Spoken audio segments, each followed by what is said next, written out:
सरफराज भुट्टी कहते हैं कि हम एक सेकंड के लिए भी सरेंडर करने को तैयार नहीं है, 1000 साल तक ये जंग लड़ेंगे। क्यों भाई 1000 साल? वजीर आला जनाब आपको बनाया सूबे का, आप बताएं 1 हफ्ता 2 हफ्ते 4 हफ्ते 2 महीने कितना टाइम चाहिए दहशतगर्दी खत्म करने के लिए? ये दहशतगर्दी जो एक SHO की मार थी, ये दहशतगर्दी के चंद सरफराज भुट्टी मिल जाए तो ये दहशतगर्दी खत्म हो जाए। सवाल ये पैदा होता है कि ये दहशतगर्दी 1000 साल तक आप इससे लड़ने के लिए तैयार है, क्यों? क्या बलूचिस्तान के लोगों का अमन से जीने का हक नहीं है? क्या उन्हें उनके हकूक नहीं मिलने चाहिए? और मामला क्या है? देखें, ख्वाजा आसिफ भी ये कहते हैं, बाकी लोग भी अब ये कहना शुरू हो गए हैं और ये हड़तरमी के साथ कहते हैं। बल्कि सरफराज भुट्टी ने यह बात की, मुझे बड़ी तकलीफ हुई, उन्होंने कहा जी बलूचिस्तान का मसला सियासी नहीं है, इसका अस्करी हल है। यही बात जुल्फिकार अली भुट्टो यही बात करते थे किसके बारे में? बांग्लादेश के बारे में। ये लोग कहते थे कि बांग्लादेश का कोई सियासी मसला नहीं है, वहां पे कोई और ही चीज चल रही है, उसका अस्करी हल है, फौजी हल है, वहां पे निकाल लिया फौजी हल, मुल्क ही तोड़ दिया पकड़ के। अब बलूचिस्तान में भी एग्जैक्टली वही बात कर रहे हैं। मैं नहीं कहता कि ये वही नतीजा निकलेगा। बांग्लादेश हमसे बहुत दूर था, बीच में पूरा एक मुल्क पड़ता था इंडिया, यहां हमारी सरहद एक साथ है, हम मिले हुए हैं। बलूचिस्तान 3 सूबों के साथ जुड़ा हुआ है, ऐसा नहीं है। लेकिन फिर भी यार, फॉर गॉड सेक, इसी तरह के घटिया स्टेटमेंट आपने उस दौर में भी दिए थे कि जनाब ये सियासी मसला नहीं है, ये अस्करी मसला है और इसका फौजी हल है। जनाब फौजी कोई हल नहीं होता। फौज को आप सिर्फ इस्तेमाल करते हैं चंद जगहों पे, चंद मौकों पे। आपने लोगों की महरूमियां दूर करनी होती हैं, लोगों को कौमी धारे में लाना होता है, लोगों की गलतफहमियां दूर करनी होती है और लोगों के शिकवे और शिकायतें दूर करने होते हैं, लोगों के दुखों का मदावा करना होता है। ये आपने करना होता है, जो आप करने के लिए ज़हनी तौर पे बिल्कुल तैयार नहीं है, क्योंकि लोगों को शऊर है ना। लोग ये कहते हैं जनाब हमारे वसाइल पे हमारा हक है, पहले हमारा चूल्हा जलेगा फिर हमारी गैस जाएगी पंजाब में और सिंध में। लेकिन यहां क्या होता है कि लाहौर के डिफेंस में या इस्लामाबाद में बैठी हुई एक औरत एक इलेक्ट्रिक लाइटर को ऐसे जलाती है और उसके घर के चूल्हे में गैस आ जाती है, और जहां से ये गैस निकल रही है वहां डेरा बुक्टी में वहां की औरतें लकड़ियां चुनने जाती हैं, बेचारी वापस आती हैं, उन्हीं लकड़ियों को फूकती रहती हैं और फूक फूक के लकड़ियों को वो आग लगाती है और उसके ऊपर वो अपने घर वालों के लिए खाना पकाती है। अंदाजा करें आप, ये कितनी बड़ी देहाती है, कितना बड़ा जुल्म है। फिर जब वो इस जुल्म के खिलाफ बोलते हैं, आप कहते हैं जी बागी हैं, गद्दार, फिर जबरी तौर पे लापता हो जाते हैं ऐसे लोग। ये वो महरूमियां हैं, मैंने एक मिसाल दी है, इस तरह की दर्जनों और मिसालें।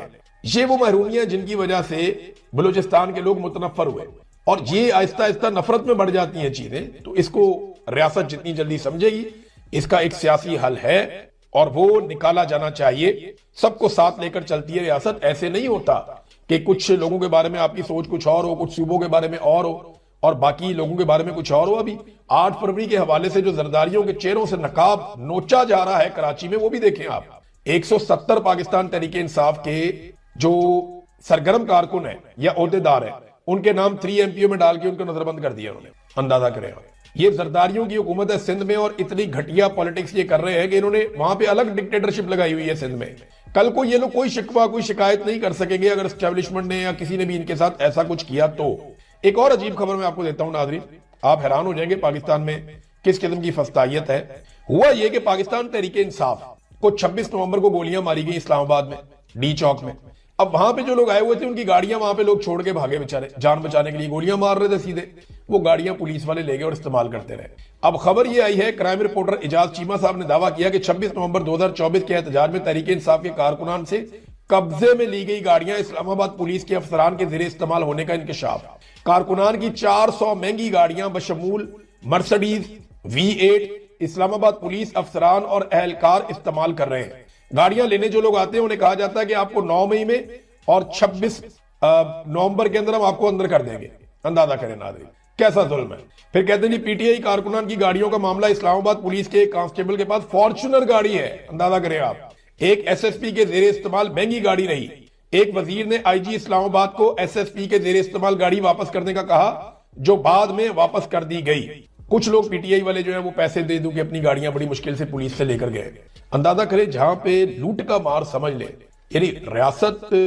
चलो लड़ाई तो आसिम मुनीर साहब को PTI पे गुस्सा है ना, इमरान खान पे गुस्सा है, उसकी वजह से वो उनकी पार्टी को तबाह करना चाहते हैं। लेकिन आप जरा ये सोचें कि कैसा आवे का आवा ही बिगड़ा हुआ है कि पुलिस ने माले गनीमत समझ के पहले 9 मई के मुकदमात में जिन लोगों को पकड़ा उनसे माल बनाया, फिर बेशुमार लोगों को पकड़ते थे, माल बनाते थे, ब्लैकमेल करते थे, छोड़ देते थे। बड़ा माल बनाया, कई पुलिस वाले करोड़ों अरबोपति बन गए इस चक्कर में। लाहौर में आप जाके चेक करवा के देख लें, बेशुमार लोगों से इन्होंने माल खाया। और उसके बाद ये तो हो गया 9 मई। अब 26 नवंबर को जिन लोगों का कत्लेआम किया गया, जिन पे गोलियां चलाई गई, उनकी गाड़ियां कब्जे में लेके 400 गाड़ियां पुलिस वाले और अफसरान इस्तेमाल कर रहे हैं। अंदाजा करें आप, कांस्टेबल जो है वो फॉर्च्यूनर गाड़ी इस्तेमाल कर रहा है, और वो जिस बंदे की गाड़ी है बेचारा जब लेने आता है उसे कहते हैं कि नहीं जी आपके ऊपर हम डाल देंगे कत्लेआम, आपके ऊपर मुकदमा डाल देंगे, अंदर कर देंगे, और रियासत में कोई इन्हें इंसाफ देने वाला भी बाकी नहीं है। ये नाजरीन पाकिस्तान की हालत है। नाजरीन एक और खबर आई है और ड्रॉप साइट की ये न्यूज है, वो ये कहते हैं कि इमरान खान के बेटों को वीजा देने से पाकिस्तान ने इनकार कर दिया, उन्हें वीजा नहीं मिला, और ये दावा कर रहे हैं कि जमाइमा ने भी इसकी तस्दीक की है और इसको इंसानी हकूक की खिलाफ वर्जी करार दिया जा रहा है। मामला यही है कि पाकिस्तान की रियासत इस वक्त नहीं चाहती, या मिलिट्री एस्टेब्लिशमेंट आसिम मुनीर साहब ये नहीं चाहते कि इमरान खान साहब से अभी किसी की मुलाकात हो और इमरान खान साहब के स्टेटमेंट, उनके बयानात बाहर आए, क्योंकि बहुत सारी चीजें पेंडिंग है ना।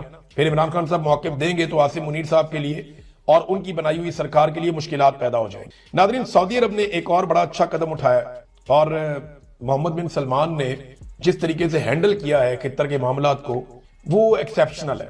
खास तौर पे जैसे उन्होंने यमन के मामलात को हैंडल किया, जैसे उन्होंने डोनाल्ड ट्रंप को इनकार किया, और बड़े जबरदस्त तरीके से उन्होंने हैंडल किया इस सारे मामले को कि जब तक फलस्तीनी रियासत नहीं बन जाती तब तक मैं अब्राहम अकॉर्ड पे दस्तखत नहीं कर सकता। ये बहुत मुश्किल था उनके लिए। उनके अमेरिका के साथ, डोनाल्ड ट्रंप के साथ जाती और बेहतरीन ताल्लुकात है, लेकिन यहां पे उन्होंने एक अपने उसूली मौके के ऊपर खड़े होने का मुजाहरा किया। फिर सूडान के बारे में, लीबिया के बारे में, सोमालिया के बारे में, यमन के बारे में सऊदी अरब ने ये बताया कि जाती मफादात से ज्यादा वो खित्ते के मफादात के बारे में सोच रहे हैं। ये एक अच्छी लीडरशिप की निशानी है। सऊदी अरब ने अमेरिका और ईरान तनाज़े के पुरअमन हल की कोशिशों की हमायत कर दी है, और इसके ऊपर सऊदी अरब रियाद से यह खबर आई है कि सऊदी अरब ने अमेरिकी मीडिया की इन खबरों की तरदीद की है जिनमें दावा किया गया था कि मुबैना तौर पर रियाद ने वाशिंगटन पर ईरान के खिलाफ पहुंची कार्रवाई के लिए दबाव डाला है।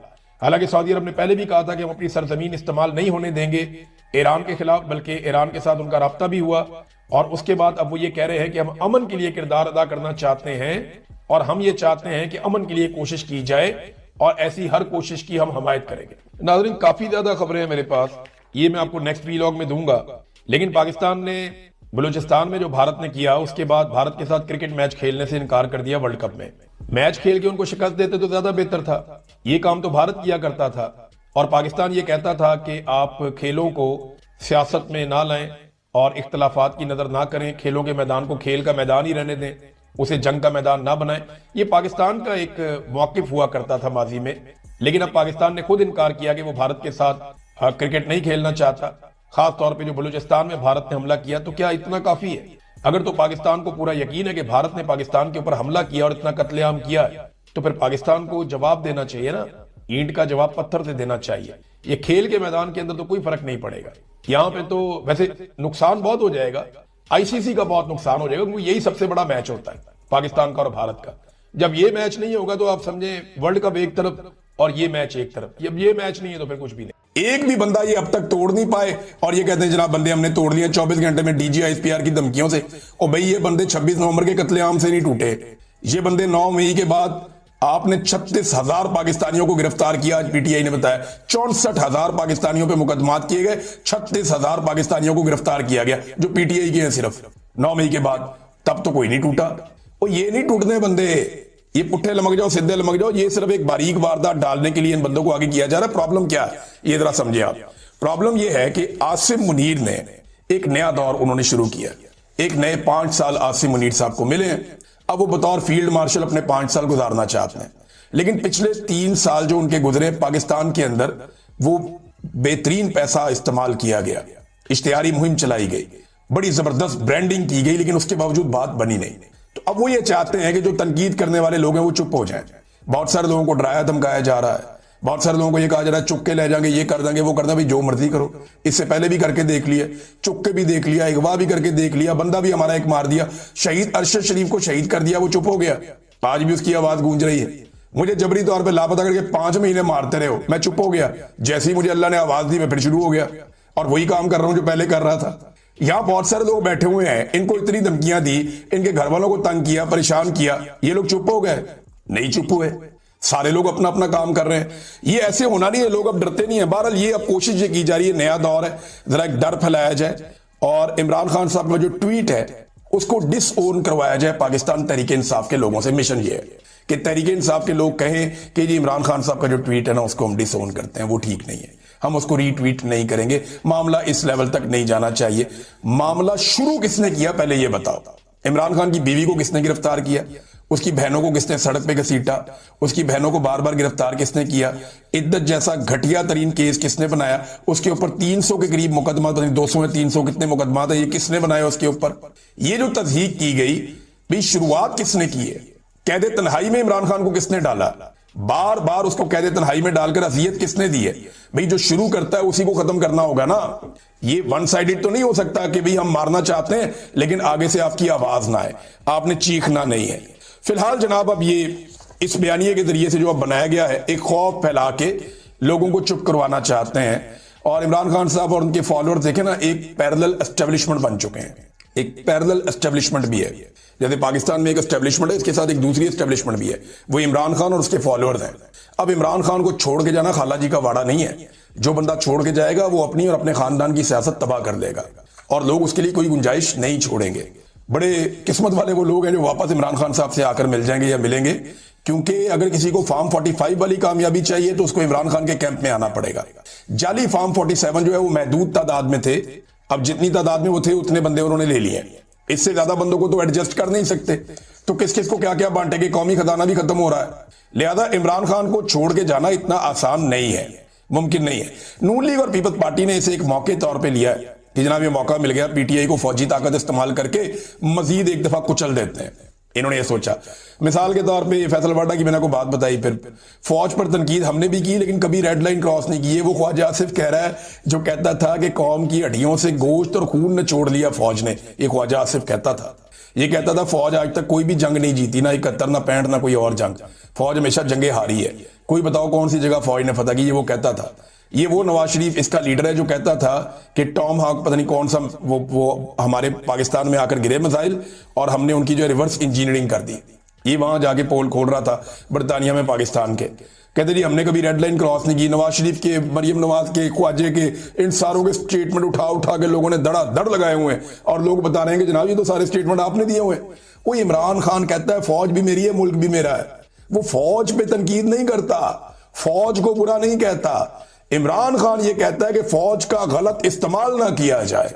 ये पाकिस्तानियों का इदारा है, पाकिस्तानियों ने इसको बनाया है, पाकिस्तानी इसको अपना खून पसीने की कमाई से अपना पेट काट के इस इदारे को पालते हैं अपनी हिफाजत के लिए। तो इस इदारे को पाकिस्तानियों की मंशा के खिलाफ अपने जाती फायदे के लिए चंद लोग या जर्नैल इस्तेमाल ना करें, ये इमरान खान का मौकिफ है। वो मिलिट्री एस्टेब्लिशमेंट की पॉलिसी के खिलाफ है। नवाज शरीफ भी जब खिलाफ था तो मिलिट्री एस्टेब्लिशमेंट की पॉलिसी के खिलाफ था। बेनजीर भी जब खिलाफ थी तो मिलिट्री एस्टेब्लिशमेंट की पॉलिसी के खिलाफ थी। जरदारी भी मिलिट्री एस्टेब्लिशमेंट की पॉलिसी के खिलाफ था।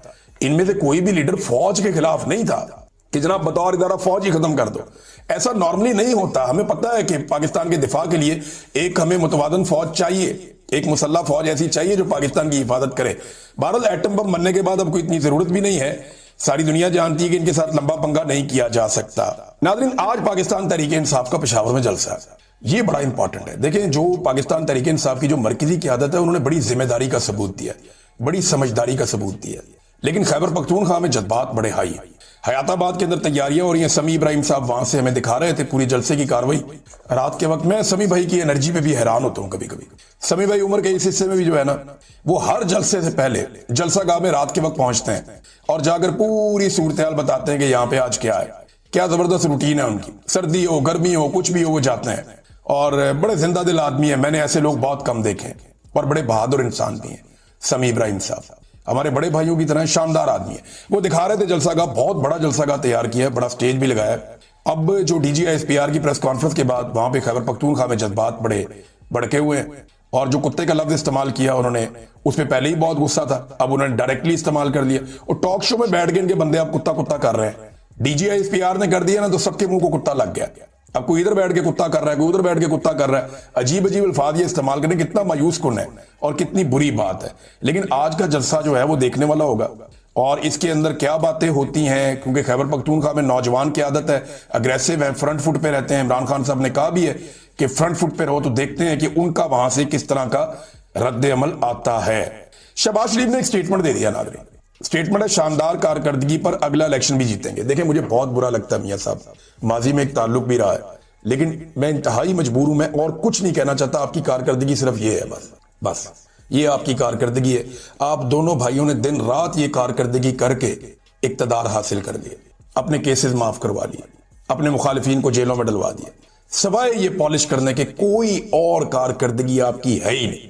तमाम आदादोशुमार, तमाम इशारिये, तमाम जितनी रिपोर्टें आ रही हैं आलमी सतह के ऊपर, जितने सर्वेज आ रहे हैं, वो सारे आपकी नाकामियों का रोजाना पोल खोल रहे हैं। पाकिस्तान की तारीख का रिकॉर्ड कर्जा लेने के बावजूद आपने पाकिस्तान की इकोनॉमी का और पाकिस्तान में महंगाई का अपने बेड़े ही गर्क करके रख दिया।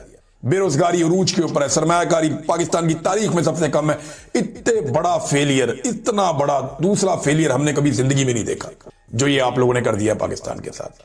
तो कारकर्दगी की बुनियाद पे, जिस कारकर्दगी की बुनियाद पे आप पहले आए हैं, इसी कारकर्दगी की बुनियाद पे अगर आपने वापस आना है तो मियां साहब फिर लगे रहे, यही आपका काम है। दोनों भाई मिलकर ये काम करें, इक्तदार आपको और आपके बच्चों को शायद दोबारा मिल जाए। लेकिन याद रखिएगा, एक जहाज जरूर खड़ा रखिएगा जिसमें बैठ के आपको निकलना पड़े। हसीना वाजिद की तरह एक जहाज, हेलीकॉप्टर, जिसमें फैमिली के सारे लोग एडजस्ट हो जाएं फौरी तौर पे। एक जहाज जरूर तैयार रखिएगा मियां साहब, क्योंकि किसी भी वक्त ये कौम की गैरत जाग जाएगी और मुसीबत बन जाएगी। अब ये गुजरांवाला के जलसे की हालत देखे ना, यहाँ पे नून लीग ने जलसा किया जनाब। मरियम नवाज की बातचीत चल रही थी तो कैमरामैन कुर्सियां दिखा रहा था, साथ मरियम नवाज को दिखा रहा है, साथ कुर्सियां दिखा रहा है। आधी से ज्यादा जलसा का खाली पड़ी हुई, अंदाजा करें। सारे पैसे लगा के, बजट लगा के, सरकारी मुलाजमीन को बैठा के सब करके देख लिया, फिर खाली पड़ा हुआ है। और वहां पे बहुत सारे लोग जोक दर जोक जलसागाह को छोड़कर जा रहे हैं। मरियम नवाज बात कर रही है। एक तरफ इमरान खान है जिसको देखने के लिए, सुनने के लिए पाकिस्तानी तरस रहे हैं, एक तरफ ये जनाब शरीफ खानदान। लोग बात ही नहीं सुनना चाहते। वो कैमरे के पीछे खड़ा हुआ बंदा कह रहा हो भाई किधर जा रहे हो, और तकरीर चल रही है तो लोग ऐसे करके ना, ऐसे लानत भेजो यार हम जा रहे हैं, तो लोग ये हरकत कर रहे थे। अंदाजा करें आप, ये यहां पे इनकी सियासत पहुंच गई। और वजह पता क्या है, जो मर्जी गवर्नेंस करो, कुछ भी करो, तो गवर्नेंस इनको पता ही नहीं है गवर्नेंस के स्पेलिंग क्या है और गवर्नेंस होती कैसे। वो भी एक ग्लोबल रिपोर्ट आ गई इनकी गवर्नेंस के ऊपर, जो इन्होंने बेड़ा गर्क किया पाकिस्तान में।